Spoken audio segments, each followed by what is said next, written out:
kuna wafalme wanakuwa kizuizi cha wewe kwenda pale Mungu anapotaka uende. Kama vile alipokuwa anatumia wafalme, alitumia Nebukadreza, aliwatumia wafalme wale wa Babeli wote wale akina Belishaza, tunaona alimtumia mfalme Farao kuzuia wana wa Mungu wasiende Mungu anapotaka kwenda. Leo anatumia wafalme wa giza, na Waefeso inaweka vizuri kwamba tuna wafalme, tuna wakuu wa giza, tuna majeshi ya pepo wabaya. Kwa hiyo wako wafalme wa anga. Kila anga unaloliona lina mfalme yuko pale. Bwana asifiwe sana. Japo hana mamlaka kihalali, yuko pale kiwizi. Ni mfalme anayetawala kiwizi. Kwa hiyo wako kwenye maanga kama haya. Anga la Kigamboni lina mfalme wake. Kienda anga la Kinondoni, maana kila anga mfalme gani anatawala. Anga lingine unakuta mfalme aliyekaa pale juu ni mfalme ambaye hataki maendeleo. Bwana asifiwe sana.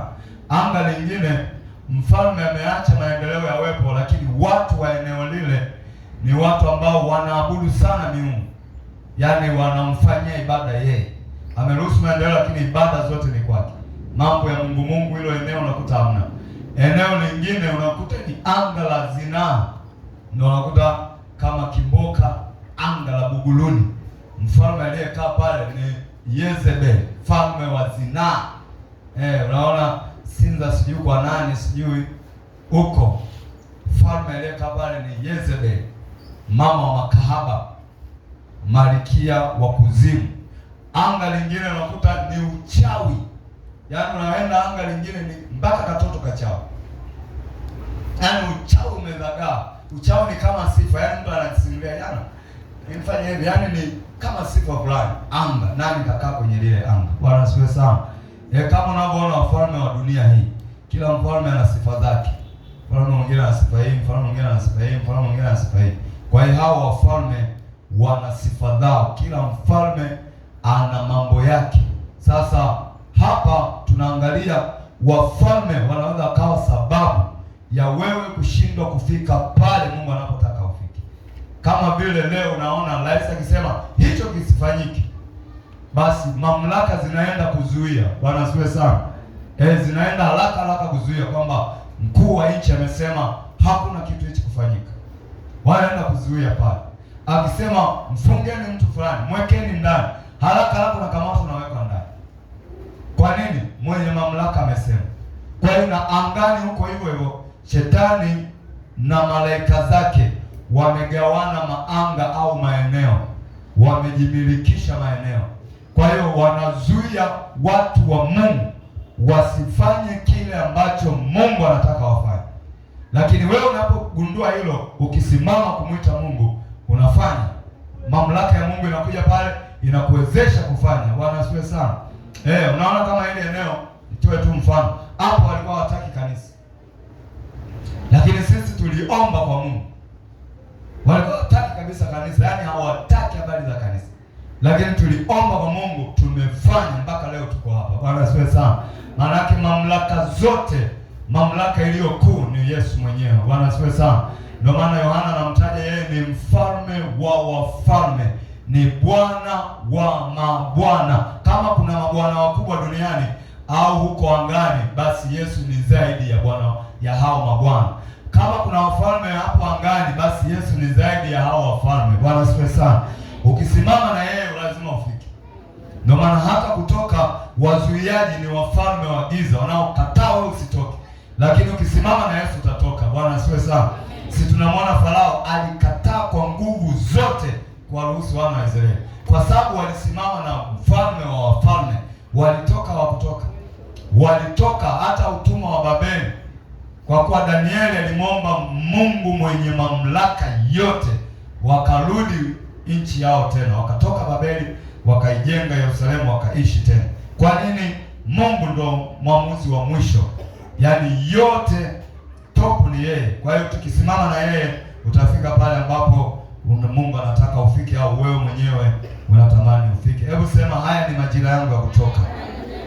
Sema, huu ni mwaka wangu wa kutoka kwenda kwenye kusudi la Mungu, kuingia kwenye raha yangu, kuingia Kanani yangu, kuingia kwenye ndoa, kuingia kwenye uzao, kuingia kwenye elimu, kuingia kuingia kwenye ajira, kuingia kwenye matakatifu.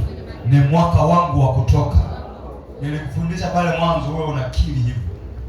Amina. Nasema kinywa cha mtu kitajazwa matunda ya kinywa chake. Yaani kile unachopenda kukisema ndicho utakachokula. Kwa matunda yako kinywa chako kinajaa matunda gani? Kama unakiri udhaifu daima, ndio hayo utakayokula. Wamekamatwa kwa maneno ya kinywa chao, si ndio? Neno unatamka kipindi hiki kwamba haya ni majira yangu ya kutoka kwenye hili tatizo. Haya ni majira yangu ya kutoka kwenye hii shida, kwenye hii aibu, kwenye hii fedhea, kwenye hili blanketi. Ni majira yangu ya kutoka kwenye hili shuka la Kimasai. Ukikiri hivi utatoka. Amina. Wanaopenda wanakula matunda ya ulimi wao. Ulimi wako unakiri nini? Majira ya kutoka. Natoka kwenye tabu na ingia kwenye kumiliki. Natoka kwenye kuajiliwa na ingia kwenye kujiajiri. Natoka naenda kwenye mafanikio yangu. Ukikiri hivi, njia za Mungu hazichunguziki. Atakutokea, utatoka kweli. Bwana asifiwe sana. Basi tuliangalia kitabu kile cha Kutoka, tutaanzia pale. Tutataja maandiko matatu, alafu tutaenda kuangalia kizuizi cha pili, muda ukiruhusu tutaangalia kizuizi cha tatu. Amina. Kizuizi cha kwanza nimesema ni wafalme wa giza. Kutoka 1 tuliangalia hiyo 8 mpaka 13 pale. Kutoka 1:8 mpaka 13. Kizuizi cha kwanza ni wafalme wa giza. Kutoka 1:8 mpaka 13. Kutoka sura ya kwanza mstari wa 8 mpaka wa 13. Anasema, basi akainuka mfalme mpya kutawala Misri, asiyemjua Yusufu. Akawaambia watu wake, angalieni, watu wa wana wa Israeli ni wengi, tena wana nguvu kuliko sisi. Haya, na tuwatende kwa akili. Nilikuambia hapo neno kwa akili. Usifikiri akili hizi za shuleni au hizi ambazo umezaliwa nazo kwa baba na mama. Anaposema tuwatende kwa akili, kuna akili ya ziada inayokuwa na ushirika na nguvu za giza. Ndio naona anasema huyu mtundu, usifikiri utundu huu wa kawaida. Ana utundu wa ziada aliofundishwa na Shetani. Kwa hiyo akili anayoongelea hapo huyo mfalme kwamba tuwafunge hawa, tuwazuie wasipate ufahamu wa kutoka, watutumikie maisha yao yote. Kwa hiyo wakawatenda kwa akili. Ndio maana unaona Musa amekuja pale kuwatoa, lakini bado hawataki kutoka. Anatembea nao njia nzima, wanashindana na Musa, bado wanakumbuka Misri. Kwa nini? Kwa sababu walitendwa kwa akili. Bwana Yesu asifiwe sana. Haleluya kanisa. Walitendwa kwa akili. Baba, asante kwa ajili ya somo hili. Naliweka wakfu kwako. Kwa damu yako nipe kunena mapenzi yako. Na kila mmoja aliyeingia mahali hapa namfunika kwa damu yako takatifu. Mpe kusikia na kuelewa kile ninachokihubiri. Nakataa kwenda peke yangu. Naomba ushirika na Roho wako Mtakatifu. Na kanisa lako ninakataa kuwa peke yao. Naomba ushirika na wewe Mungu Mtakatifu. Nenda pamoja nasi kama vile Mungu ulivyokwenda na wana wa Israeli, hatima yake wakaingia Kanani yao. Nenda nasi Bwana, tupate kuingia katika Kanani yetu. Kwa utukufu wa jina la Yesu nimeomba na kushukuru. Amen. Bwana Yesu asifiwe sana. Anasema haya, na tuwatende kwa akili, wasije wakaongezeka tena ikitokea vita, wao nao wasije wakaishikamana na adui zetu na kupigana na sisi na kutoka ataki watoke. Unaona mfalme, akili ambayo anasema tuwatende nayo ni ule ushirikina. Unaona kama mipira hii, mipira ya dunia. Ndio maana si vyema wewe mwana wa Mungu kupenda mipira hii. Mipira hii ya dunia wana kamati inaitwa kamati ya ufundi. Lakini wale mafundi wanaosema hii ni kamati ya ufundi, hakuna fundi wa kawaida pale hata mmoja. Yaani kamuulize wewe kamati ya ufundi, wewe fundi gani? Cherehani, ujenzi, uwashi au fundi matofali? Wanawaambia mimi sijui haya mambo. Lakini wanaitwa kamati ya ufundi. Ufundi gani? Huu hapa. Bwana asifiwe sana. Ndio maana unakuta tayari wanajua matokeo ya mpira wa kesho leo.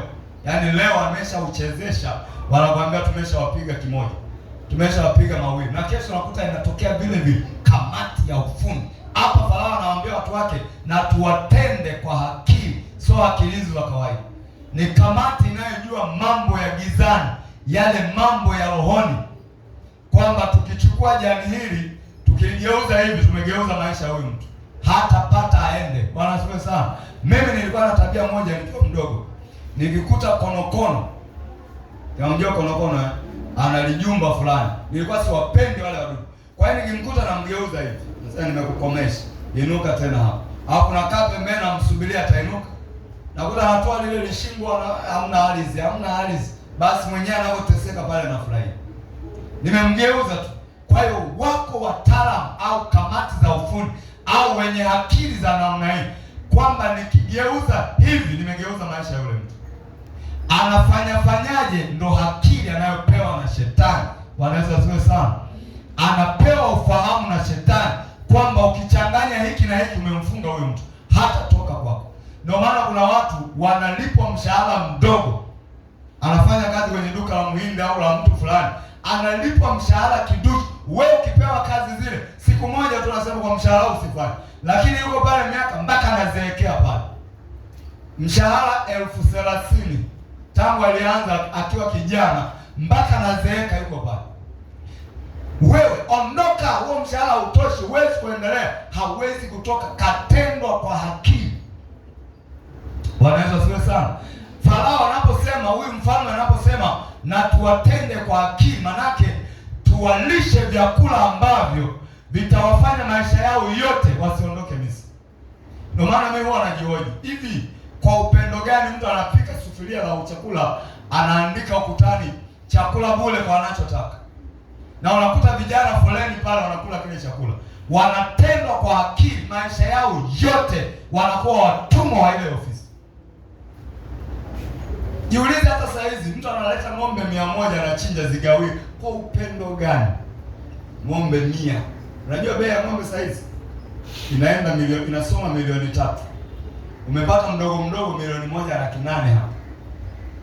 Milioni 2. Hebu niambie, tufanye tu milioni 2, ng'ombe 100 inasoma milioni 200 hiyo. Nazileta mimi, nazichinja, chukua paja, chukua mguu, chukua hiki. Tuwatende kwa akili, wasije wakatoka hapa. Ndio maana wakiwa njiani wakawa wanakumbuka masufuria ya Misri. Bwana asifiwe sana. Walikuwa wanalishwa na mfalme Farao ndani ya masufuria ya Misri, waliwatenda kwa akili. Ndio maana angalia, njia nzima wanashindana na Musa, ungetuacha Misri. Wanafika mahali yaani wanalilia mpaka makaburi ya Misri.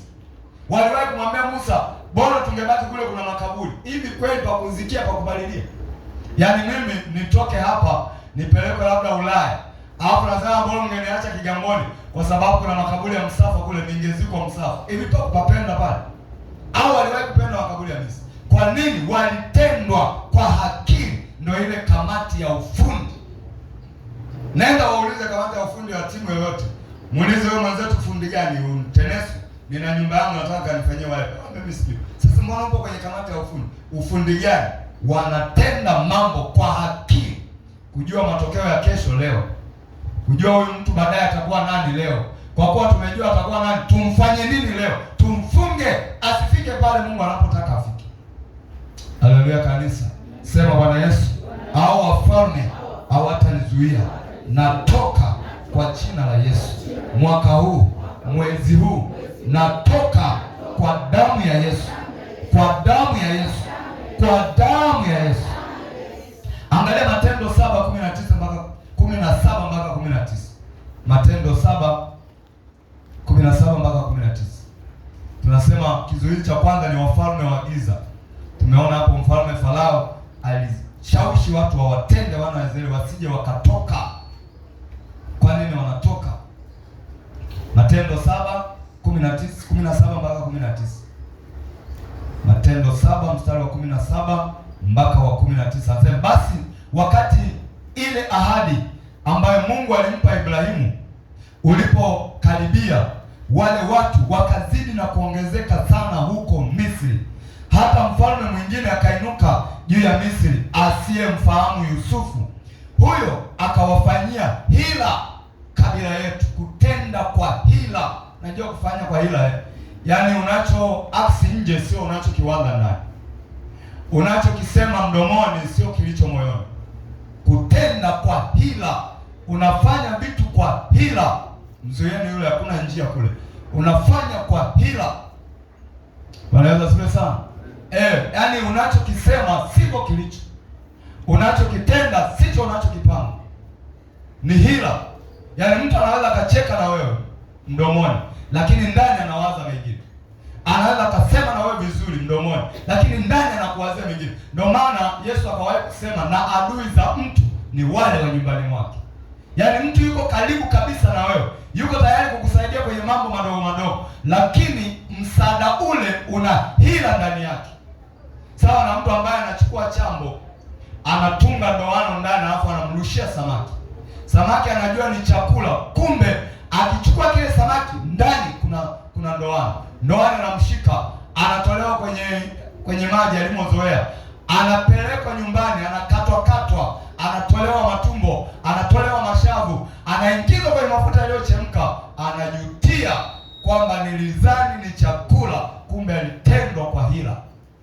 Kwa hiyo akainuka mfalme akawatenda kwa hila. Anasema akawatenda mabaya baba zetu, akiwaamuru watupe watoto wao wachanga ili wasiishi. Kwa nini watoto wasiishi? Anajua haya ni majira yao ya kutoka.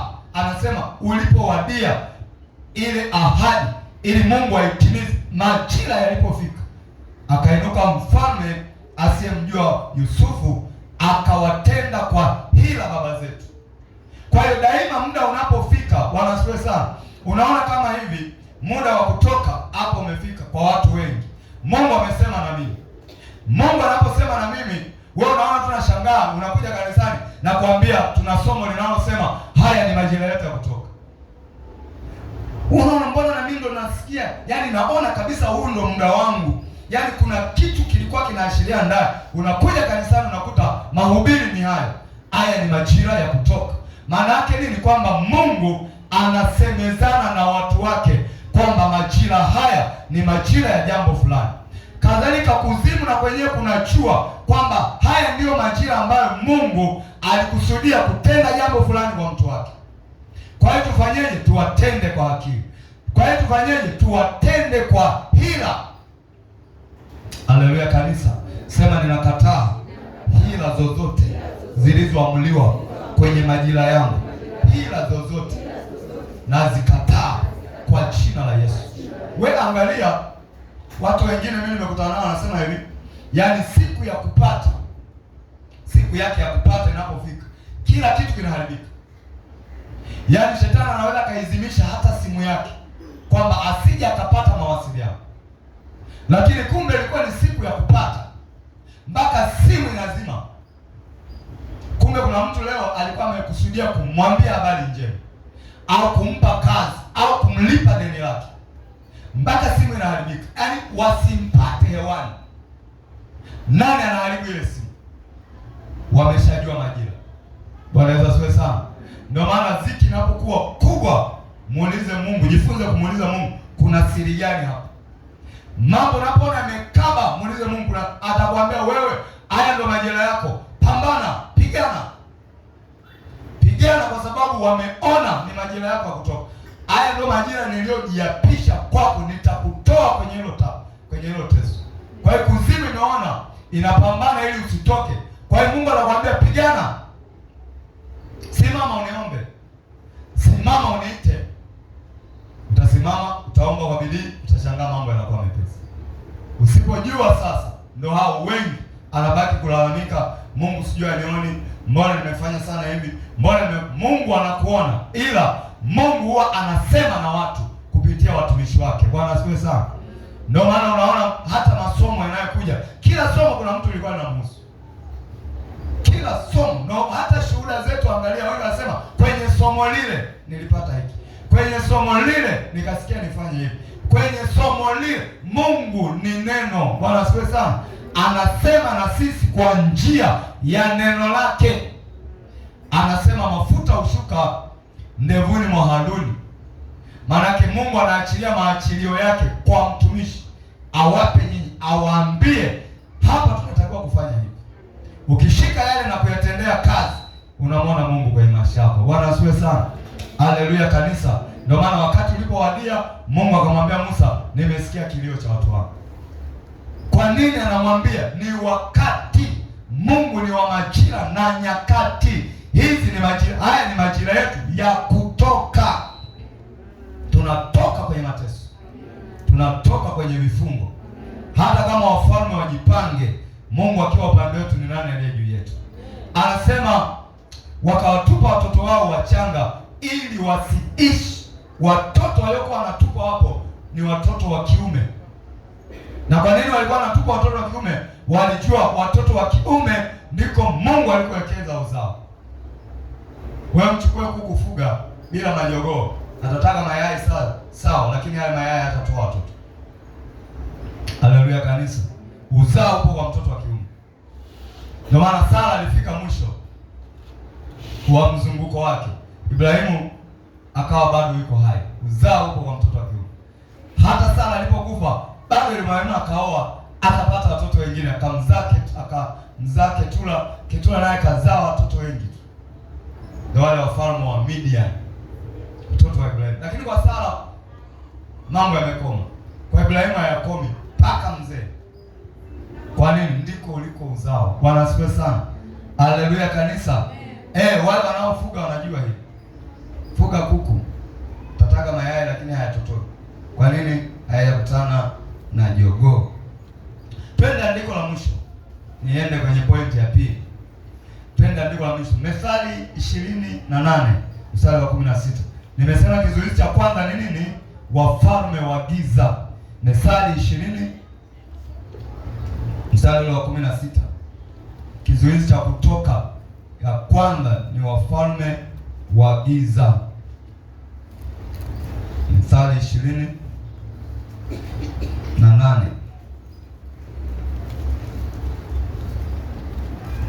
mstari 28 mstari wa 19 wa 16. Mstari 28:16 anasema hivi: mkuu aliyepungukiwa na akili huwaonea watu sana, bali achukiaye kutamani ataongeza siku zake. Mkuu ni mfalme. Bwana asifiwe sana. Ni mtu mwenye mamlaka, anaitwa mkuu. Mkuu wa mkoa, mkuu wa wilaya, mkuu wa ukoo. Si hata koo zetu zina wakuu. Yaani ukoo fulani wanamchagua mtu mmoja anakuwa ndo mkuu wa ukoo, mzee wa ukoo, sijui anaitwa hivi. Lakini lugha nzuri ni mkuu wa ule ukoo. Ukoo hauwezi kufanya mambo mpaka wamsikilize wao. Huyo ndo huwa anawaitisha watu kwenye matambiko, kwamba Disemba lazima uje, tuna sadaka ya familia, tunatakiwa tutambike. Mkuu wa ukoo, anasema tumeitwa na mkuu wa ukoo, anataka kukaa na sisi kikao. Angalia mkikaa pale, mkuu wa ukoo wa ule ukoo anasema, wazee wamekasirika sana, hamjafanya sadaka, hamjawapikia pombe, hamjawatolea tambiko. Mwaka wa pili unaenda, wazee wamekasirika sana. Amesimama pale kama mkuu wa ukoo. Bwana asifiwe sana. Na unakuta nyinyi mnatii ile, mnaenda kutafuta, mnachangana pale, mnaenda kutafuta ng'ombe, zinapikwa pombe kama ni mbege.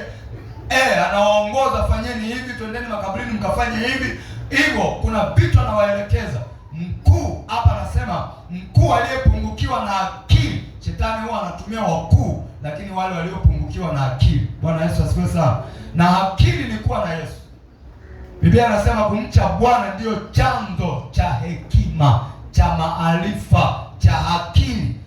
Mkuu aliyepungukiwa na akili, maana yake mkuu asiye na Yesu ndani amepungukiwa na akili. Haleluya kanisa. Bwana Yesu asifiwe sana. Kwa hiyo shetani watumia hao wakuu kukudhibiti wewe usifike kule unakotaka. Unataka kutoka kwenye mambo ya makafara na matambiko, mkuu wa ukoo anakuambia hakuna kuacha, tutaendeleza matambiko vizazi na vizazi. Anakuzuia wewe usitoke kwenye makafara. Sasa leo si tena hao wa mwilini, wako kule rohoni, wanakudhibiti. Tuliona kituko siku moja hapa, tumemwombea binti moja, wanasiwe sana, ni binti juzi kwenye somo hili la Kutoka. Unafikiri wiki ile tuliyokamilisha hili somo tukaingia Pentecost, tumemwombea binti moja hapa, kanatembea ndani yake kabibi ka miaka mingi, kwanza kakaweka mdomo. Unajua vile vizee vibogoe vile huwa mmeno havina, si ndio? Midomo inaingia. Sasa kashangaa hii ni fasheni au nifanye. Kumbe baadaye akasema huyo ni bibi kizee kibogoe. Ameweka midomo. Mimi siwezi, yeye ndo aliweka vizuri. Wangapi mnakumbuka lile tukio tuliokuwa tunaombea? Mdomo hii kama kibogoyo. Baadaye sasa kutuzilisha, amjaelewa kwa ishara ya mdomo, mimi ni kizee, kakaanza kutembea. Afu ananiangalia mchungaji. Yaani ni kana dharau, lakini ni kikongwe. Kiko ndani ya binti. Wanasiwe sana. Fikiria, inawezekana hiki kizee kilishakufa miaka mingi. Wanaitwaga wahenga hao. Lakini kwenye ukoo bado ile roho iliyokapa ile kizee inaishi. Na hii ndio ina control familia. Tunatakiwa tufanye tambiko, tunatakiwa tufanye hiki, tunatakiwa tuishi hivi, tunatakiwa kuchanjwa chale za mgongoni, tunatakiwa kuchanjwa kwenye ulimi. Yaani vina control ukoo kwa namna vinavyotaka, lakini ni maagizo ya wahenga. Vizee. Sasa uzuri unapomwamini Yesu, huku na sisi tuna mzee wa siku.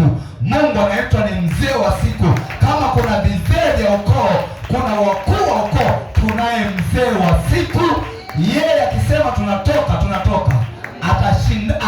Atakabiliana na hao wazee wa ukoo. Si unajua Mungu anaitwa ni mzee wa siku. Unajua hilo anasema akatokea mzee wa siku, akalazimisha mamlaka kwa Yesu. Kwa hiyo yuko mzee wa siku, ametulazimisha, ametupa mamlaka. Akisema tunatoka, hata viinuke hivi vizee, viinuke hivi vibabu vyenye madharau, haviwezi kutuzuilia. Tunatoka kwa jina la Yesu. Tukashangaa kweli, kumbe vihenga vipo. Unapoomba wase napiga wahenga, usifikiri hao wako.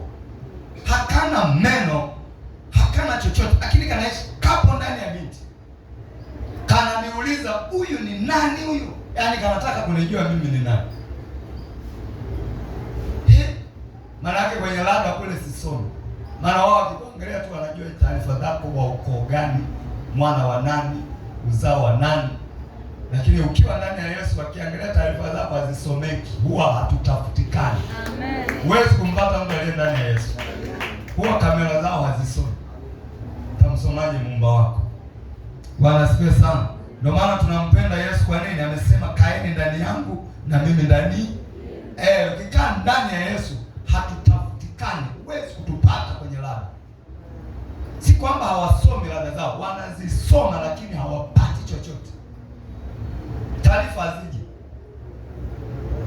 Hawapati. Huyu nani? Kako hapa. Wewe ni nani?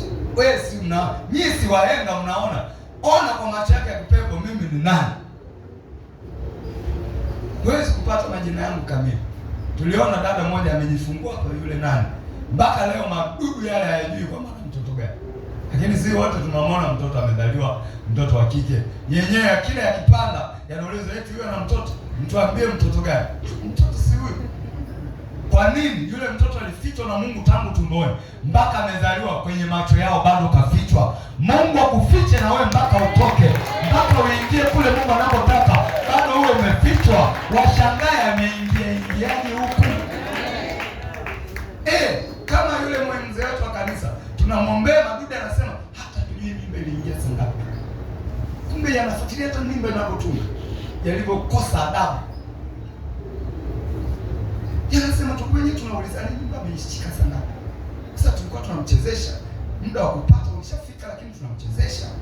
Tunajua leo ikishika tunamchezesha, tunamgombanisha hivyo. Mungu akayaficha. Yaani uzuri Mungu mamlaka yake ni kubwa sana. Amen. Hebu tumpe Mungu tukufu. Mamlaka yake ni kubwa mno. Haya majamaa yametupwa maili nyingi sana. Maili nyingi kule. Hayafiki hata theluthi. ya mamlaka ya Mungu. Bwana asifiwe sana. Mungu akisema ndio, hakuna wakuzuia. Haleluya. Na sasa amesema ni mwaka wetu wa kutoka, na toka kwa jina la Yesu. Anasema wakuu waliopungukiwa na akili, na haya majamaa kweli hana akili. Shetani hana akili. Bwana asifiwe sana. Hana akili. Ndio maana wao mtoto aliyesoma ndo anaua. Yaani kwenye ukoo mnaweza mkazaliwa wanne. Yule aliyesoma ambaye ndo ataitunza familia ndo anatuue huyu. Sasa na akili haya. Kwenye maisha hivyo hivyo, yule ambaye ana maendeleo hayamtaki. Yule ambaye zuba ndo huyu ndo rafiki yetu. Shetani kama zezeta fulani. Toyo. Mnajua toyo sema shetani ni kama toyo. Mbona mwogopa shetani kama toyo? Huku na wasiwasi hata nipiga. Sema shetani ni kama toyo. Shetani kama toyo. Ni zezeta. Mkuu aliyepungukiwa na akili huwaonea watu sana. Kapungukiwaje na akili? Hana Yesu. Kumcha Bwana ndio chanzo cha akili. Anasema nina hekima kuliko wakufuzi wa dunia.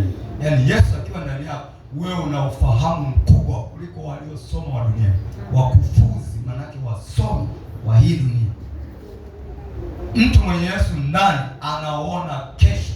Yaani unaliona jambo leo hapa, unaona madhara yatakayotokea baada ya miaka 3 baadaye. Unaona Yusufu hakuwa amesoma, hatupati kwamba Yusufu sijui alimaliza, alikuwa na elimu, lakini aliona hatari ya njaa ya miaka 7 baadaye. Leo akawa na hiyo. Na akatoa ushauri wa kufanya leo. Alikuwa na wasomi pale Misri. Walishindwa kumshauri Farao cha kufanya. Bwana Yesu asifiwe sana. Akatoa ushauri ili miaka 7 ile ya njaa inayokuja tunaikabilije? Leo natakiwa tufanye 1 2 3. Ndani ya hii miaka 7 ya neema tunatakiwa tufanye hiki, tufanye hiki, tufanye hiki, tufanye na hiki. Anaiona kesho. Nani anamwonyesha? Ndani alikuwa na Mungu aliye mtakatifu. Hata Farao mwenyewe anasema tupate wapi tena? Hakuna wa aina hii ndani ya Misri yote. Kaa wewe mwenyewe kwenye hiyo nafasi. Wewe elekeza, waambie watumwa wangu wafanye haya. Wafanyakazi wangu wafanye haya unayotaka. Aliwavusha kuwavusha.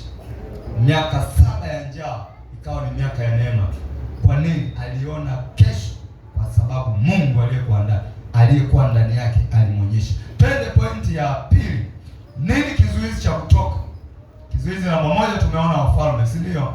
Nimekupa maandiko 3. Japo siku niliachilia mengi. Kizuizi cha pili, andika magereza ya kiroho ni kizuizi cha watu kwenda wanapotakiwa kwenda. Magereza ya kiroho ni kizuizi cha watu kwenda kule anakotaka Mungu aende. Unapoona kuna gereza la Ukonga, gereza la Segerea, gereza sijui la wapi, magereza kila mkoa kuna magereza. Hata kwetu kule kuna gereza linaloitwa Kitai. Tanga kule kuna Maweni sijui. Gereza la Maweni sijui. Kila mkoa kuna magereza yake mashuhuri. Sasa unapoona haya magereza, mtu akiwekwa mle ndani ya gereza, mambo yake yanasimama. Bwana asifiwe sana. Unaona kama Lissu kwa mfano yuko gerezani toka mwaka jana. Maana yake hatumuoni tena akizunguka kufanya siasa. Hatumuoni akisafiri kwenda nchi yoyote. Hatumuoni akifanya mambo ya maendeleo kwa sababu kashikiliwa mahala pamoja. Kwa hiyo kadhalika kuna magereza ya kiroho. Ukiwekwa mle, na huwa wanaweka nafsi. Ukiwekwa kwenye gereza, huko nje huwezi kwenda. Yaani unaweza kutembea kwenda kokote, lakini hakuna kinachosogea kwa sababu wewe upo gerezani kiroho. Kimwili tunakuona uko huru kabisa, si mfungwa. Hata Yesu alikuwa kuambia wana wa Israeli, anawaambia nyinyi mnafanya mapenzi ya baba yenu Ibilisi.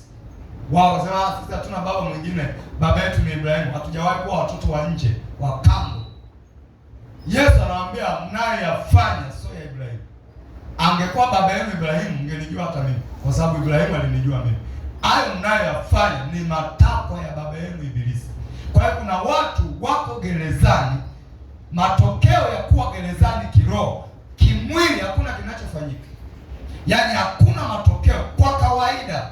Mwaka unapoanza mpaka unapoisha, kama uko na Bwana ndani, kuna hatua. Kuna hatua ya kimwili. Mwili huu mimi ungelikuta mwaka juzi yule, sio huyu wa leo. Sasa hizi nilicheka, unaona kuna pengo ndani. Mwaka juzi meno yalienea. Bwana asifiwe sana. Kila tunapoenda kuna kajino kanachoka kutafuna. Unaona kamelegea, kanaanza kuuma, kamechoboka, kamechoka kutafuna. Yaani kuna hatua kwa mwanadamu. Bwana asifiwe sana. Sasa kadhalika hatua hizi za kimwili, kuna hatua za kiroho. Yaani kila mwaka unapoenda Mungu anataka usogee mahali fulani. Haleluya kanisa. Ukiwa huru kiroho, kila mwaka kuna kitu unafanya. Umeshinda kabisa, utafanya hata kitu fulani. Ndio maana kuna malengo ya mwaka, kuna malengo ya muda mrefu. Mtu anaweka malengo ya miaka 5. Bwana asifiwe sana. Unaona dira ya taifa ya miaka mingapi? 50, sijui 30, 50, si ndio? Malengo ya muda mrefu. Dira ya taifa letu wametengeneza dira ya miaka 50. Kwamba ndani ya miaka 50 tunataka tufanye hiki, tufanye hiki, tufanye hiki. Wana malengo yao. Kadhalika kiroho, kila mwaka kuna hatua Mungu anataka kupeleke mbele. Sasa ukiwa huru utaziona hizo hatua. Naona mwaka umeisha, nimenunua kiwanja. Mtu anashuhudia. Si tunaona watu wanashuhudia. Mwaka umeisha, nimehamia kwangu. Mwaka umeisha, sijui nimezaa mtoto. Mwaka umeisha, nimeingia kwenye ndoa. Mwaka umeisha, nimemaliza kidato fulani. Mwaka umeisha, nimeajiriwa. Kuna hatua. Ukiwa gerezani, miaka inakatika huko pale. Zaidi ndio umezidi kuporomoka tena nyuma. Hiyo sio ya kawaida. Ni gereza limekushika. Kizuizi, una kizuizi kimekushika. Haiwezekani Januari mpaka Disemba hakuna kitu Mungu amefanya kwako. Ni gereza. Unapoona miaka inakatika, wewe ni yule, yani hakuna kitu kinafanyika, ujue upo kwenye gereza. Haleluya kanisa. Magereza haya yanaitwa magereza ya kiroho. Yamewashika wengi sana. Wengi wameshikiliwa huko. Anapambana kutoka, naona hata nimetoa mfano wa Lissu. Anapambana, ameweka wanasheria, wanapambana lakini hatoki. Wanaongea point, akasema wanasheria watoshi, na simama mwenyewe anaongea nini, anapigana atoke mle gerezani. Sasa wewe mtoto wa Mungu, hata kama wamekuweka kwenye gereza, tunaye wakili wetu ni Yesu Kristo. Yeye akisimama kuongea, kuzimu inanyamaza, utashinda na utatoka kwenye hiyo gereza. Tunaye wakili ambaye ni Yesu, wakili msomi Yesu. Hebu sema Yesu ni wakili wangu. Tena wakili msomi kweli kweli. Huyo akisimama kukutetea unatoka. Ndio maana anasema niite, nitakuitikia, nitakuonyesha mambo yanayopaswa wewe uyafanye. Usiyoyajua atakuambia kinachokufanya uzunguke hapa ni shida ni hapa. Kinachokufanya usione kinachozaliwa miaka 3, 4, 5 umedumaa mahala pamoja, shida iko hapa. Nitakuonyesha mambo makubwa na magumu usiyoyajua. Niite. Na haishi kukuonyesha tu, anakupa na njia ya kutoka kwenye hilo gereza. Lazima umwite. Kwa sababu magereza ni kizuizi cha watu kwenda kule Mungu anapotaka. Ni kizuizi. Usipomwita Mungu, unakata miaka huko hapo. Na usifikiri ni mapenzi ya Mungu ukae eneo moja. Mungu ni wa hatua. Angalia kuzaliwa kwa mtoto, uumbaji wake. Bwana asifiwe sana. Tunambeba muda wote. Unakuta unamsaidia kwa muda mfupi tu. Baadaye unakuta kanakaa. Baadaye unakuta kanasimamia. Baadaye unakuta kanatambaa. Baadaye unakuta kanatembea zile tetee ile ya hapa na hapa, kanaanguka. Baadaye kanachanganya. Baadaye mtu mzima anabeba na ndoo ya maji. Baadaye na yeye na watoto. Hatua. Angalia mwenyewe, ulikuwa mtoto, ukawa kijana, umekuwa mtu mzima. Daudi anasema nilikuwa kijana, sasa nimekuwa mzee. Hatua. Hakubaki kijana daima. Mimi ningeambiwa tuchague wote, tungechagua kubaki vijana. Kuna anayependa uzee. Tunaita ujana maji ya moto, si ndio? Ujana una nguvu, si ndio? Kila mtu anasema nibaki kijana daima. Hakuna anayetaka uzee. Kwa nini? Kwa sababu uzee unapunguza zile nguvu zao. Yaani nguvu zinakuishia. Kuna mambo huwezi kufanya. Kwa mfano, mimi napenda kutafuna mahindi. na yahurumia meno yangu yanaisha. Maana yake uzee nitayatamani. Unaona muhindi ule umeiva, nasema yaani wewe ningekuwa na meno wewe. Nani anataka uzee sasa? Watu wanapenda kula nyama choma. Nyama choma, kama una meno utakula. Yaani kipande kimoja tu, nyama yote ishakaa kwenye mashimo, unaomba stick. Lakini kwenye ujana unazitafuna tu. Naona wote umekaa kimya, mnaofikiria uzee. Huwa ukwepeki. Achana na wale wawili wanapata makarikiti, hataki uzee. Haukwepeki. Paka makarikitiki yako, uzee unakuja tu. Haleluya kanisa. Ndio maana fahari ya wazee ni mvi zao wenyewe. Fahari, ona fahari, nina mvi, mimi ni mzee. Haleluya kanisa. Bwana Yesu asifiwe sana. Twende kwenye andiko. Nimesema kizuizi cha pili ni gereza la kiroho. Kuna magereza haya mwilini, kadhalika yapo ya rohoni. Matendo ya Mitume sura ile ya 12 mstari wa kwanza mpaka wa 11. Matendo ya Mitume sura ya 12 mstari wa kwanza mpaka wa 11.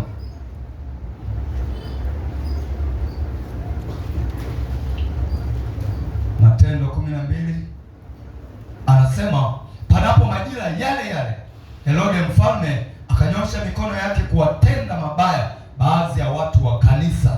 Akamua Yakobo ndugu yake Yohana kwa upanga, na akiona ya kuwa imewapendeza Wayahudi, akaendelea akamshika na Petro. Siku hizo zilikuwa ni siku za mikate isiyochachwa. Alipokwisha kumkamata, akamweka gerezani, akamtia mikononi mwa vikosi 4 vya askari, 4 wamlinde, akitaka baada ya Pasaka kumtoa na kumweka mbele ya watu. Basi Petro akalindwa gerezani. Kuna watu wanalindwa magerezani. Wako kwenye magereza wamewekewa na maaskari wa kipepo kule wanawalinda. Yaani uko kwenye gereza la kiroho umewekewa na mapepo yale anayataja Paulo kwenye Waefeso kwamba majeshi ya pepo wabaya. Umewekewa na majeshi ya pepo wabaya. Hakikisheni huyo atoki hapa. Tunakataa kwa jina la Yesu. Au tutawaona hao walinzi wa kipepo, tutawashughulikia na wenyewe. Kila askari wa kipepo anayelinda wewe usitoke, atapigwa huyo askari, afu tunatoka mbele ya macho yao. Kwa anasema basi Petro akalindwa gerezani, nalo kanisa likamwomba Mungu kwa juhudi kwa ajili yake. Hata wakati Herode alipotaka kumtoa usiku ule ule, Petro alikuwa analala katikati ya askari wawili amefungwa minyororo miwili, walinzi mbele ya mlango wakilinda gereza. Mara malaika wa Bwana akasimama karibu naye, nuru ikamulika mle chumbani, akampiga Petro ubavuni, akamwambia akisema, ondoka upesi. Minyororo yake ikamwanguka mikononi. Malaika akamwambia, jifunge, kavae viatu vyako. Akafanya hivyo. Kisha akamwambia, jivike na nguo yako ukanifuate. Akatoka nje akamfuata, wala hakujua ya kuwa ni kweli yaliyofanywa na malaika, bali alidhani ya kwamba anaona maono. Na walipopita lindo la kwanza na la pili, wakaja hata mlango wa chuma wa kuingilia mjini, ukawafungukia wenyewe, wakatoka nje.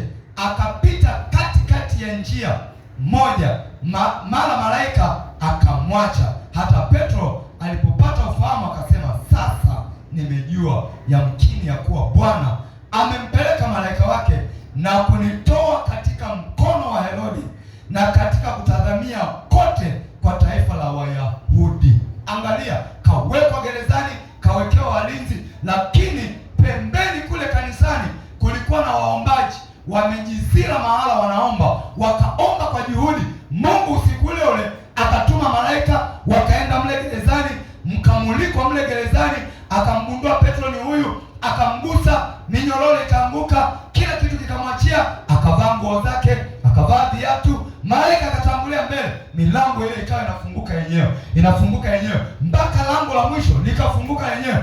Petro akajua haya si maono, ni kweli. Mungu amemtuma malaika wake aje anitoe. Na sisi mwezi wa 5 tuko hapa tukiomba usiku na mchana, tunaomba kokote ndugu zetu waliko, mama zetu waliko, dada zetu waliko, wanashilo waliko, watapatwa na malaika atawatoa kwenye haya magereza. Kama ni watoto wako, malaika waende huko wakawatoa kwenye haya magereza. Kama ni mume wako amekamatwa kwenye gereza la ulevi, malaika waende huko wamtoe kwenye hiyo gereza. Kama ni wewe mwenyewe umekamatwa kwenye gereza lolote, tunawaita malaika walioingia gerezani wakamtoa Petro, wakutoe na sisi, watutoe na sisi. Hebu kiri, natoka kwa jina la Yesu. Malaika nitoeni hapo nilipokaa kwenye teso hili, yatosha. Natoka.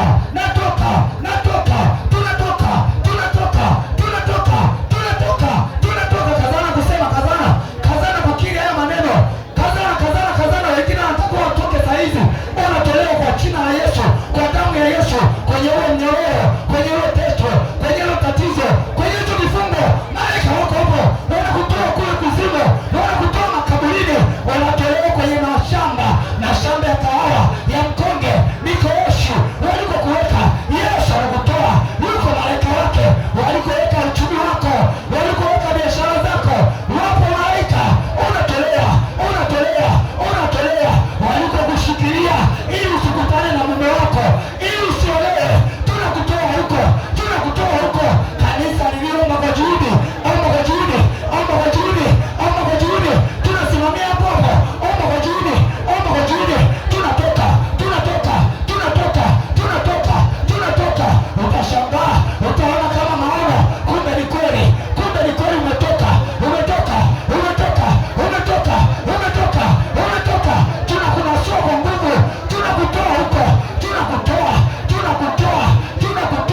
Toa watoto wako, toa mume wako, toa kazi yako, toa uchumi wako ulikoshikiliwa, walikoufunika, walikouzika. Tunatoka kwa jina la Yesu.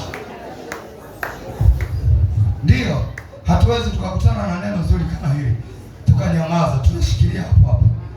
Tunashikilia hapo. Haleluya kanisa. Ndiyo, waliwekwa gerezani. Gereza lile lilitaka kuwa kizuizi cha Petro kwenda kufanya injili ya Kristo. Maana Mungu alimchagua Petro awe kama kiongozi wa ile huduma ambayo Yesu alianzisha. Lakini wakakamata huyo, wakamweka gerezani, kwamba tumehakikisha amewekwa ndani, alindwe kule, huduma hii isiendelee. Lakini watoto hao wa Mungu walipata ufahamu, wakaenda kujizira kwa mwenzao mmoja, wakaanza kuomba kwa bidii, wakaanza kumlilia Mungu, wakaanza kumwita. Malaika akashuka akaenda kumtoa gerezani. Haleluya kanisa. Gereza ni kizuizi. Yapo magereza rohoni, usione hivi. Kama unavyoona gereza hili la kibinadamu hili yaliyojengwa kama la ukonga, yako ya rohoni. Tuliwahi kwenda magerezani, yaani hata kumwona ndugu yako hivi uruhusiwi, wamekuwekea kioo hapa, yaani hata kuongea naye hivi uwezi, yeye akusikii wewe umsikii, mnatumia simu kweli hapa, inabidi uongee naye kwa simu. Kwa nini? Yuko gerezani. Wangapi wamewahi kwenda gerezani? Unaona vile vizuizi, kuna geti la kwanza kabisa, unaingia, unakaguliwa, unatoa maelezo. Kuna geti lingine, unaingia, bado unaenda mahala tena, unapita geti, unafika mahala pabaya padogo, unaambia msubirie ndugu yako. Unafikiri atakuja mkae hivi mpige story, anakuja yuko kifungoni bado. Unamwona yule kwenye kioo, anawasha simu na wewe unachukua mkonge unaanza kuongea naye. Yaani hata tukutoa hichi kizuizi, tuongee wazi. Maisha ya gerezani si mazuri. Sema nakataa gereza la kiroho. Huwezi kufanikiwa kwa chochote ukiwa gerezani. Mambo hayawezi kwenda ukiwa gerezani. Lazima utoke ndio mambo yanaanza kwenda. Ukiwa mle hakuna kitu kinaenda. Sasa niambie, maongezi ya simu na jamaa limesimamia hapo. Naambia muda unatosha, toka. Mbe mwingine. Kuna haga. Kwanza kwa simu, kuna maneno umsikii, na hata kama unamsikia ni tofauti sana ya kukaa hivi mkaongea. Na usiweza kushangaa simu zenyewe wamesha control zile. Kuna mahala mtu anasikiliza unaongea nini. Huwezi kuongea asili. Huwezi hata kusema yale ambayo yamekaa kwenye sakafu ya moyo wako. Gereza si mahali pazuri. Sasa shetani anafanya hivi, anaweka watu magerezani. Unapowekwa gerezani, hakuna kitu kitaenda huko nje. Ishara kwamba uko gerezani, hakuna kitu kinaenda. Nakata mwaka, hakuna kitu kinaenda. Usifikiri ni Mungu anapenda hivi, ni gereza limekushika. Mapenzi ya Mungu anasema, napenda ufanikiwe na kuwa na afya yako kama vile roho yako ifanikiwa. Haya ndio mapenzi ya Mungu. Na mapenzi ya Mungu kukutoa utukufu, hata utukufu. Ndio maana nimetoa mfano wa hatua za uumbaji wa Mungu. Unazaliwa ujiwezi kwa chochote, baadaye wewe unajiweza. Kila muda unavyoenda kuna hatua Mungu anakupa. Unaona watoto kama zalika kana meno, sawa. Baada ya muda vimeno viwili vinatoka. Ukaa kidogo vya juu na vyenyewe vinatoka. Ukaa kidogo magego yanatoka. Mlikuwa mnampa vitu vilaini, sasa mnaanza kumjalisha na vitu vigumu. Kwa nini? Vimeno vimetoka. Ndivyo Mungu anapotaka. Kila hatua, kila mwaka au kila mwezi, Mungu anataka upige hatua kwenda mbele, sio kurudi nyuma. Ndio maana hakuna siku umeona jua limetokea lilikotokea, yaani linazamia kule. Huwa linatoka linaenda. Litatoka linaenda. Unaonaje limefika mpaka saa 6? Alafu tena linaanza kurudi. Tutalielewa kweli? Tunaweza tukaingia ndani ya nyumba kujificha. Sasa jua lilifika hapa. Alafu kabla unaona linarudi kule kule. Taarifa ya habari dunia nzima itasema. Sasa shetani akikuweka gerezani, unaweza kaenda umeenda, anapokuja kukukamata kukuweka gerezani, anakukuta labda una viwanja, una nyumba, una sijui gari, una baadhi ya vitu. Utaanza kuuza kimoja moja. Unarudi kule ulikotoka. Unaachilia mpaka unarudi kule ulikoanza. Sasa huyu zamani bwana alikuwa na gari. Huyu bwana alikuwa na nyumba yake. Huyu bwana alikuwa na viwanja. Huyu bwana alikuwa imekuwaje? Alikutwa mahala fulani, akakamatwa akawekwa gerezani. Hakuna tena kwenda mbele. Kwa hiyo ili atoke gerezani vimeuzwa vyote na bado yupo gerezani. Gereza la kiroho. Bwana asifiwe sana. Gereza la kiroho. Baba mmoja alikuja hapa, nataka msaada wa maombi. Ananiambia, mchungaji, mimi nafanya biashara Makambako sijui Njombe. Nilianza na mtaji mdogo kabisa. Mtaji ukakua mpaka ukafika milioni 20. Njombe hapo. Nikamwambia mke wangu, tumetamani sana kwenda kufanya biashara Dar es Salaam. Kwa nini sasa tuna mtaji mkubwa tusiende Dar es Salaam? Mke wangu akaniafiki, sawa, twende. Kwa hiyo nikamwambia nitakuja kuwachukua, nikatangulia mimi Dar es Salaam. Kaja atafuta nyumba nzuri, kalipia miezi 6 si mwaka ya kufikia.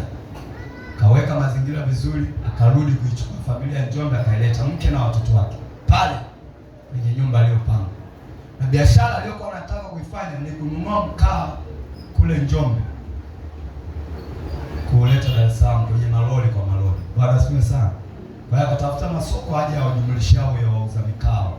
Yaani alete tu jumlisha na rudi. Akatafuta masoko akapata vizuri, kaleta familia yake pale. Anasema kitendo tu cha kuileta familia yangu pale, nijipange sasa nianze kwenda mkao. Siku ya kwanza tumelala na familia yangu. Mimi nimeamka niko barazani mtupu. Kama nilivyolala jana chumbani, nimeamkia barazani mtupu. Yaani kama watoto wangeamka mapema, wangekuta baba yuko barazani mtupu. Hapa tatizo likaanza. Siku ya pili amelala tena chumbani, kakutwa barazani bado mtupu. Mwambie mke wangu, hili ni tatizo. Kwa hiyo akaanza kufuata kile walichotakiwa kufanya, wakaanza kushughulikia hili. Akilala ndani anamke barazani. Tena mke ndo anakuja, mnao. Mbona ndani ya upo unalala? Na hapa watoto watapita kwaje? Si mimi nimekujaje huku na yeye anajishangaa. Mimi nimeshtuka barazani kitandani haupo.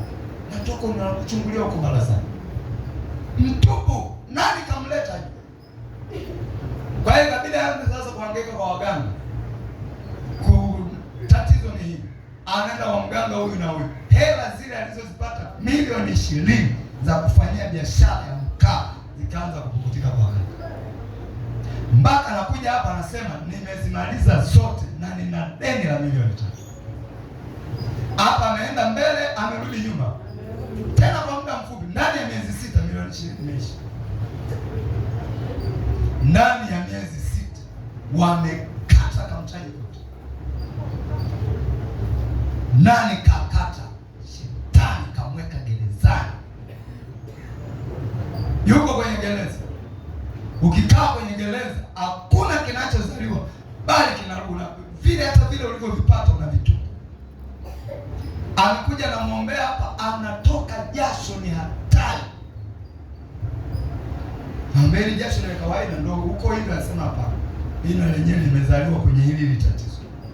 Yaani nimepata tatizo la kuharibu hela, na nimepata tatizo la kutoka na jasho sana.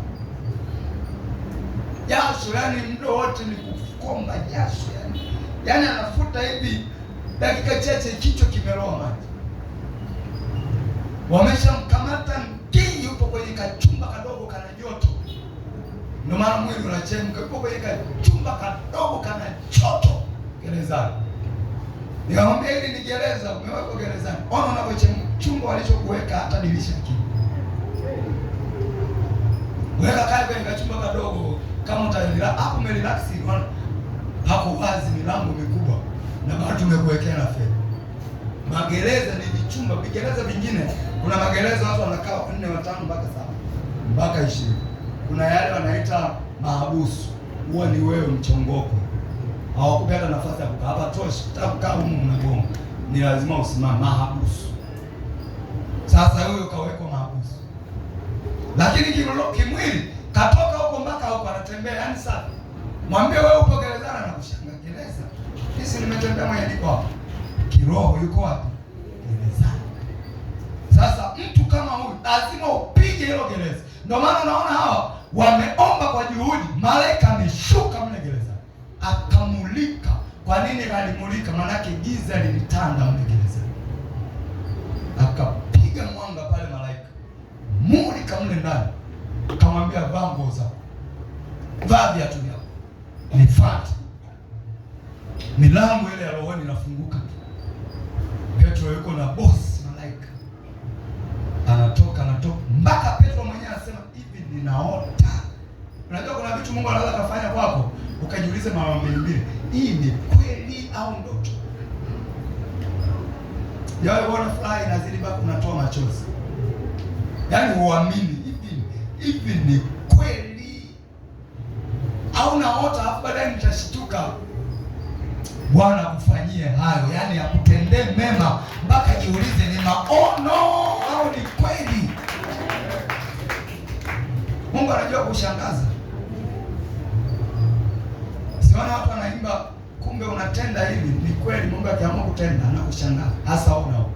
Alijua hapa nipo gerezani, kesho natolewa. Falme lile lilikuwa katili. Katili lingeenda kumua. Lakini akashangaa milango. Hivi unatembea mlango hakuna cha mtu anafanya kocha. Hakuna, yenyewe tu inapishana kama ile ya kwenye mabenki. Kwa nini? Aliyetangulia mbele hapa ni njia ya uzima. Yaani yeye ni ufunguo wa mafunguo. Anafungua popote pale. Ukitangulia na Yesu, sasa. Njia zinafunguka zenyewe tu. Bwana zifungue njia zako zenyewe. Njia za ndoa, njia za watoto, njia za uzima, njia za baraka zenyewe tu zifunguke. Hakuna tunakocha sisi kwa sababu ndio hivyo ya dhambi. Kocha. Mara kufuli limeingia maji. Yeye hakochi. Bila pishana. Bwana Yesu asifiwe sana. Haleluya kanisa. Kwa hiyo akatoka kwa sababu Mungu alimtuma malaika. Malaika aliendaje? Waliomba kwa juhudi. Na wewe kipindi hiki cha kutoka, omba kwa juhudi ili hao malaika waje waangalie hilo gereza ulilowekwa, wakutoe humo. Toka. Musa aliambiwa mlivyokaa katika mlima huu yatosha. Kuna mahali unakaa mpaka mbingu zenyewe zinakuonea huko. Toka. Natokaje? Omba. Itatumia msimu. Mungu anaposema ni majira ya kufanya, shikilia hilo. Mwambie Mungu, umeniona mimi. Yaani katika watu wote pale kanisani, hilo ni la kwangu. Kama kuna wengine mimi sijui, lakini hilo ni la kwangu. Natoka hapa. Petro alitoka. Gereza ni kizuizi. Bwana asifiwe sana. Unaona walevi hao Unakuta kijana yani kayaharibu maisha yake yote. Usifikiri ni yeye kawekwa kwenye gereza la pombe. Sio unaona kijana kabisa, unaona kijana ilitabana awe baba mwenye familia yake, mwenye kutunza watoto na mke na nini. Lakini unakuta kayachakaza maisha. Kaharibikiwa, so yeye ni gereza la ulevi. Kwa nini nasema haya? Kuna siku nilikuwa namwombea mzaliwa wetu wa kwanza na yeye ni mlevi. Mzaliwa wa sisi kwenye familia tuko 7, tulikuwa 8. 7 tumebaki. Mzaliwa wetu wa kwanza kashikwa kwenye mambo ya ulevi. Sasa nikasema Mungu, nilisimama na andiko, hakuna lisilowezekana kwa Bwana. Namwombea mlevi, namtoa kwa jina la Yesu. Toa mlevi. Kuna lisilowezekana kwa Bwana. Toka kwa jina la Yesu. Toa kwenye mlevi hapa. Nilipomaliza maombi kwenda kulala, nikaonyeshwa yuko mahali kuna vibanda hivi mnavyoviona, kumbe viko rohoni. Hivi vibanda unaona mtu amejenga kako hivi, huku kameshuka hivi, afu amekata kachumba hapa, amepanga mawiski na nini. Mmewahi kuona kitu kama hiki? Kadogo dogo tulikuwa amekata, lakini mapombe yaliyopangwa hapa ya hatari. Nikaona kakibanda ka aina kile. Nimeona ndugu yangu yuko hapa, anakitazama hichi kibanda, kawekewa muziki hapa, anaburudika hapo. Yuko hapo yani kakamatwa na cheza. Muziki inapigwa hapo ya kila hii unaisikia huko kwenye mabao. Kumbe lazima mpaka rohoni ni hivyo hivyo. Yaani kama wamedownload kule rohoni. Mabaya yote huwezi kukosa muziki. Nikuta kadua pale anacheza. Sasa njia aliyopita ni hatari. Na mimi nimepita ile. Nafika pale njia inateleza, kumsaidia siwezi. Yaani kisema nimtoe pale siwezi. Njia ni utelezi mtupu. Kwa hiyo mwenyewe napambania hiyo njia nimalize hiyo utelezi.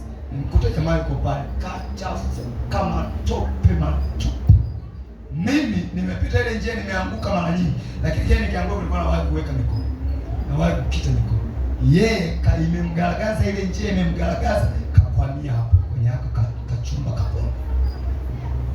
Niliposhtuka nilielewa kwamba kumbe hao walevi ni kifungo, ni gereza limewakamata. Ni mahali ambapo kwa akili zake hawezi kujitoa. Lazima mtu mwingine asimame kutoka. Unaona Petro, kama si kanisa kusimama kuomba, asingetoka. Nikaomba kwa juhudi. Kwa hiyo kuna watu wanalewa si kwa akili zao. Ni pepo la ulevi limeingia kule ndani, linamtesa, linampelekesha, linamtumia kwenye hicho kifungo. Yuko kwenye gereza ya pombe. Utafanyaje? Lazima uamue kumbe. Omba kwa juhudi atoke mbali. Bwana asifiwe sana. Ndio maana Musa alipoulizwa ni akina nani watakao kwenda, akaorozesha wote. Na watoto wetu, na wana wetu, na binti zetu, wazee wetu, vijana wetu. Akataja mpaka ng'ombe, mpaka kondoo, mpaka bata. Na wewe umepata hii neema ya kipindi hiki cha kutoka. Unapoingia kwenye maombi, orozesha. Kama kuna hao walevi kwenye familia, toa, natoka. Wewe mwambie Mungu namtoa. Usiseme anatoka kesho. Yeye Mungu anasikia maombi. Kwa majira yake atamtoa. Lakini mwambie namtoa na fulani kwenye kamba ile, kwenye gereza lile, namtoa huyu, na orozesha. Haleluya kanisa. Bwana asifiwe sana. Kazi ya kutoa ni ya Mungu. Kazi ya kuomba ni ya kwako. Kanisa liliomba, Mungu akatuma malaika wake. Wewe ukiomba, familia itatoka kwenye magereza. Gereza la ulevi, yako magereza mengi. Watu wamewekwa mengi sana. Wengine wa magereza ya uchumi, magereza ya umaskini. Magereza, tulimwombea dada moja kwenye gereza la umaskini. Anasema zamani babangu alikuwa mfanya biashara wa mazao. Yule dada alikuwa anatuambia, sasa babangu alikuwa mfanya biashara wa mazao Arusha kule. Anunua mipunga na kubolesha, anauza mchele. Alikuwa na hela baba, anasema baba alikuwa na hela. Tukiwa wadogo, unaona baba na hela. Anunua mipunga kwa wakulima wale, anaenda naye mjini bana, anakubolesha, anauza mchele. Anasema ikaanza kama masiara. Baba anaumwa. Baadaye mama akabidi aache naye shughuli zake, aanze kumuuguza mama. Baba wameuguzana, baba anaamkia, mama akaanza kuumwa. Mama anamkia, baba anaumwa. Anasema imepokezana hivi. Mwishoni kuja kumaliza mtaji wote umeisha. Hakuna tena biashara. Akasema nitajipiga nitapata mtaji nirudi tena kwa biashara yangu. Kila kijipiga hamna. Kila kijipiga hamna. Mpaka sisi tumekuwa wakubwa. Tumeanza shule. Mimi niko darasa 4, mimba. Darasa la 4. Huyo dada alikuwa ananisimulia, mimba. Nikaacha shule. Nikarudi nyumbani. Moyo ukawa unaniuma. Nilikuwa na akili kweli. Moyo unaniuma kwa nini nimetoka na mimba darasa 4. Mdogo wangu leo nifuata form 1, mimba. Naye akarudi nyumbani. Nikasema naenda Dar es Salaam kufanya kazi za ndani. Akaja Dar es Salaam ndio tukakutana. Anaambia mchungaji, yani maisha ya pale nyumbani yalipoharibika sele. Lakini anasema kuna kitu kinaendelea pale nyumbani sijui. Nikamwambia wewe tunakuja kwa imani. Mungu atakusaidia. Kama ombea hapa akawa anakuja kwa imani. Kumbe kuna madhabahu iko pale nyumbani. Tumeendelea kuomba, tulikuwa na mfungo sijui wa siku 21 kitu kama hiki. Alishiriki kwa uaminifu ule mfungo. Kisha ule mfungo kaja kuniletea ushuhuda. Anasema baba mchungaji, sikukuambia yote. Pale nyumbani ilikuwa tukiamka asubuhi tunakuta lundo la majivu. Yaani watu kama wamepika wamemaliza. Lundo la majivu wamepikia kuni. Mmewahi kuona kuni zilipikwa sherehe, majivu yamebaki. Anasema mwanzo ilikuwa kilo kinani tunazoa. Kilo mwishoni mama akasema yeye ujinga usifanye. Mtajua ni wenyewe akawa hazoa. Kwa hiyo akawa yamepanda mpaka yamekuwa kama kichuguu. Yaani kila siku majivu nyumbani. Unajua majivu ni roho mapooza. Kufa mapooza. Majivu hayana nguvu. Bwana sifiwe sana. Anasema tulikuwa na likichugula majivu yanapikwa usiku. Wewe ukiamka asubuhi hapo. Hakuna kitu kinadhaliwa kwenye ile familia kinaendelea. Baada ya yale maombi ya siku 21, anasema waliamka asubuhi na anasema nilisimama kuombea sana ile familia. Mtoto wa kike anasema maombi yangu hapa yote niliibeba ile familia. Tumemaliza ile maombi 21, tumemshukuru Mungu, tumetoa siku ile na sadaka. Anasema usiku wake kuamka asubuhi anapigiwa simu na mamake, anasema mwanangu, tumeamka leo asubuhi pale anapopikanga usiku hatujakuta jivu hata moja. Kuna mnyama wa ajabu amefia pale. Wa ajabu. Yaani hata eleweki nikakakuona kafia mdomo wazi uko pale. Toka pale mambo yakaanza kufunguka. Yakaanza kufunguka. Baada ya muda mfupi yule binti ananiambia mume aliyenizalisha nikiwa darasa 4. Saizi ni afisa nini sijui Dodoma. Amenipigia simu anasema sitaki kumchukua mtoto tu, namtaka mama na mtoto. Njoo. Hata ndoa niko tayari kufunga. Alimzalisha darasa 4 hakuwa na mpango naye. Kamkumbuka mke wake. Anasema natoa kila kitu tufunge ndoa. Nini kimefanyika? Lile gereza limeharibiwa. Yule mnyama aliyekuwa anazaa kufa na mapooza amekufa yeye. Ndivyo itakavyokuwa kwako mwezi huu wa 5. Kila magereza yaharibiwe, kila wanyama walioshikilia maisha yako waharibiwe, wafe ili wewe upate kuinuka tena kwa jina la Yesu. Kweli akaniaga, yuko Dodoma mpaka leo. Maisha mengine. Haleluya kanisa. Naona vifungo vilivyo vibaya. Mimi nakwambia kila siku usione watu wanaenda, mtu anasema bwana fulani asali. Wewe usione watu wanaenda, wamebeba mengi. Wewe kwa sababu rahisi tu mkipishana jana unaona mtu anacheka, wengine wameumbiwa tu hivyo. Anacheka huku ndani kunalia. Mmoja akaimba moyo unalia, sijui nje kunacheka. Manyimbo ya dunia kule. Moyo unalia, nje kunacheka, taarabu moja hivi. Ni kweli ndivyo walivyo. Wewe ukimwona hivi mtaani amependeza unafikiri analala. Hakuna amani kwa waovu. Ungejua yanayemtesa, anayeyapitia, ungesema hadi mimi ninaye sana. Wana amani tele waishikao sheria nani? Kwa sababu tu maisha yetu yamefichana. Hakuna amani kwa mtu aliye mbali ya Kristo. Kwa mara ya kwanza yule binti ameenda kuishi na mume wake. Sema na mtoto wetu. Dodoma. Sema tunafanya kwa ajili ya Bwana. Yaani Mungu anataka hivi. Lakini wote ambao Mungu amewatetea hapa wangekuwa na adabu ya kutukumbuka. Ningekuwa natembelea hata V8. Lakini nimeshapata tu hapo. Asi tunafurahia Mungu amefanya. Tumepiga falme za giza, Mungu wetu ameinuliwa. Hiyo ndio furaha ya watoto wa Mungu. Watu wanasema jamani, mkumbuke hilo baba. Nitaona na vieti moja hatari. Kwa sababu Mungu ametumia sana mikono yangu kuinua watu. Lakini yale ya Yesu alioje wale 9 wameenda wameingia mitini. Msamaria ndo akarudi. Mmoja, si ndio? Huwa kuna kumsamaria mmoja anarudi. 9 wao wanaingia. Nani sijui amenitumia clip leo kwenye simu nikawa naangalia. Amechora mstari wa watu wanatoa rambirambi. Mstari wa watu wanatoa sadaka za harusi. Siku nani kanitumia wenyewe? Ni Sanga Kwenye zaka na watu 3. Kwenye rambirambi umati hapa na darajani. Kwenye mchango ya harusi hapa na kule wapi? Uhasibu. Umati. Kwenye zaka wamesimama 3. Tena ukiangalia hali yao tu ndo kama ya kwangu. Ndipo maisha yalivyo. Bwana asifiwe sana. Mtu akifa, mtu asema msiba wote huu. Mzee nipe bajeti ya maji hapa. Nitanyweka maji ya shilingi ngapi? Lakini mwambie kwa Mungu. Haleluya kanisa. Bwana asifiwe sana. Kwa hiyo akafunguliwa. Anaenda kwenye ndoa yake. Na maisha ya familia yamebadilika. Nini nasema? Gereza. Ukikaa gerezani hakuna kitu kinazaa.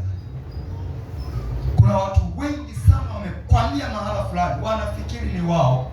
Na wakati mwingine mtu anaweza kusema au sifanyi vizuri, au mimi nakosea biashara, au mimi labda nafanya biashara vibaya, au mimi sijui kutunza hela. Wewe sio hujui kutunza hela, sio ufanye vizuri. Ukishikwa kwenye gereza, hata ujitahidi kufanya vizuri namna gani, gereza halikuruhusu kutoka. Kabisa nakwambia. Gereza halikuruhusu kutoka. Hata ujibane kwamba mimi sitatumia hela vibaya, nitakuwa kila ninachotumia naandika. Utatoka. Wataacha umezikusanya, watainua kitu cha kula kile. Wataacha umekusanya, watainua kadudu kataribu, au utaumwa wewe mwenyewe usiende kufanya kazi kwa muda mrefu. Gereza. Ukitoka ukiwa huru, utashangaa hata ka kitu kadogo kana kuletea matokeo makubwa. Hata kadogo. Mimi ndo wapi jaribu hata kufuga kuku tu hapo kuku. Yaani hata kama ningekuwa nauza kupitia tu wale kuku wangekuwa wananipa hela nyingi. Kuku wawili wanashindana kutaga. Huyu akianza kutetea, huyu naye anatetea. Bwana muda mfupi nina kuku karibu 50. Sasa niambie, kuku 50, bei ya kuku sasa shilingi ngapi? Wale wa kienyeji, sisemi haya madawa haya. Wale sio kuku, zile ni dawa zile. Nasemea wale wa kienyeji. Maana wewe tayari akili zako ziko kwenye broiler. Wale si kuku, zile ni dawa. Ile ni panado inayoishi. Wale wa kienyeji wanasimama bei gani? 30, si ndio? Haya una kuku 50. 3 mara 5. 15, milioni 1.5. Sijaishi. Mshahara wa mtu naishi kabisa. So wale wagonjwa sikushauri ufunga. Sana amini kabisa kuna siku tutajibia kama unawafuga wale utajibia. Kwa nini ulilisha watu wangu hao wagonjwa? Fuga kuku ambao Mungu aliwapulizia pumzi yake. Kuku anatoka kwenye kiwanda, kuku amekuwa biskuti. Sisi tunajua viwanda vinatoa sabuni. Biskuti eti kuku leo naye anatoka kwenye kiwanda.